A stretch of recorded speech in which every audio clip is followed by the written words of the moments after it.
जनमानस का कथन। लेकिन महाभारत सिर्फ एक युद्ध नहीं था, वो अपने आप में जीवन गाथा है। लेकिन श्री कृष्ण का अर्जुन को दिया गया संदेश ही वास्तविक महाभारत है।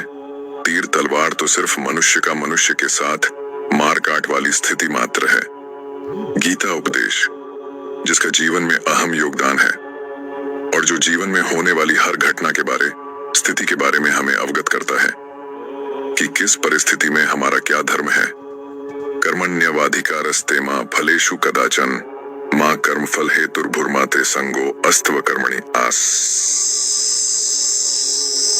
ये श्लोक संख्या 47 है, जिसे श्रीमद् भागवत गीता के दूसरे अध्याय से लिया गया है।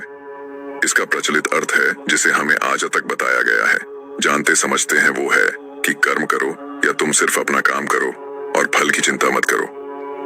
अब अगर किसी से पूछो कि तुमको ये अर्थ कहां से पता चला है, तो वो कहेगा कि श्री कृष्ण ने गीता में उपदेश दिया है, जबकि वास्तव में उन्हें ये ज्ञान व्हाट्सएप और फेसबुक यूनिवर्सिटी से पता चला है, क्योंकि गीता तो उन्होंने कभी पढ़ ही नहीं होती, बस किसी ने बोला तो चिपका दिया।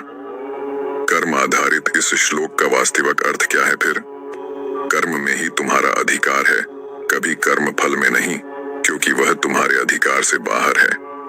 तुम कर्म फल की आशा से कर्म में प्रवृत्त हो जाओ, फिर कर्म त्याग में भी तुम्हारी प्रवृत्ति न हो, अर्थात अपना कर्तव्य कर्म करते चलो। यहाँ पर कहीं भी ये नहीं कहा गया है कि तुम कर्म करो और फल की चिंता मत करो, जबकि कहा यह गया है कि भी कर्म करने में ही तुम्हारा अधिकार है, फल में नहीं।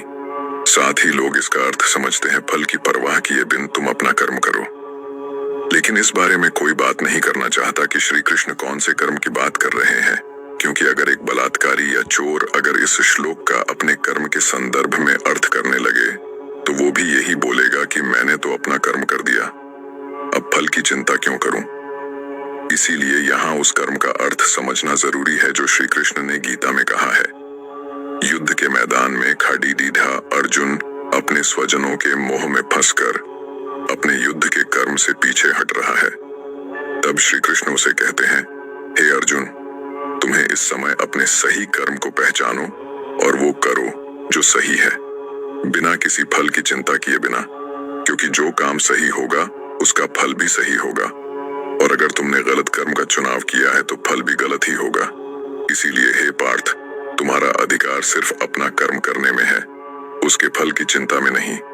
कुछ भी करने से पहले हम चयन करते हैं सही और गलत का। श्री कृष्ण कहते हैं कि जो कर्म मुझे ध्यान में रखते हुए, अर्थात सत्य को ध्यान में रखते हुए किया जा रहा है, वो ही सही कर्म है। जो काम निष्काम भाव से, अर्थात अपनी कामना को पीछे रखकर किया गया है, वो ही सही कर्म है। लेकिन हमें अपनी उस कामना को पीछे रखकर निष्काम कर्म करना आता ही नहीं है, फिर हम जो चुनाव करते हैं वो गलत ही होता है।